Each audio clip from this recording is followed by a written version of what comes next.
1971 সাল দেখিনি, পাইনি স্বাধীনতার স্বাদ। তবে 2024-এ আমরা পেলাম স্বাধীনতার স্বাদ। স্বৈরাচারী সরকারের পতন হওয়ার পর স্বাধীনতার যে কী আনন্দ, তা আজ বাইরে যদি বের না হতাম বুঝতেই পারতাম না। রাস্তায় জনস্রোত আর বিজয়ের স্লোগান, হাজার মুগ্ধ আর আবু সাইদের রক্তের বিনিময়ে আজকের এই বিজয় আমরা তোমাদের কোনোদিন ভুলব না।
আজকে আমরা সবাই বিজয় মিছিল করেছি, সবাই উচ্ছ্বসিত, কিন্তু এর মধ্যেও গণভবনে কিছু লুটপাট চলেছে, যেগুলো একদমই ঠিক না।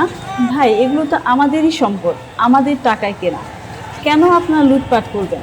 এই যে দেখেন, একজন কবুতর নিয়ে এসেছে, আর একজন চিতল মাছ নিয়ে এসেছে, চেয়ার টেবিল ফ্যান যে যা পেয়েছে সব কিছুই নিয়ে এসেছে। এগুলো একদমই ঠিক না, এগুলো তো রাষ্ট্রের সম্পদ, আমাদের টাকায় কেনা।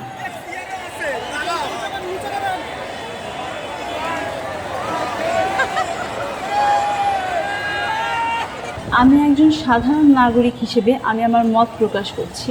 আমরা এমন একটা সরকার চাই, যে সরকারের কাছে আমরা আমাদের সব কিছু বলতে পারবো, মত প্রকাশের স্বাধীনতা থাকবে, আমাদের শিক্ষা ব্যবস্থা ঠিক করবে, জনগণের কাছে জবাবদিহিতা থাকবে।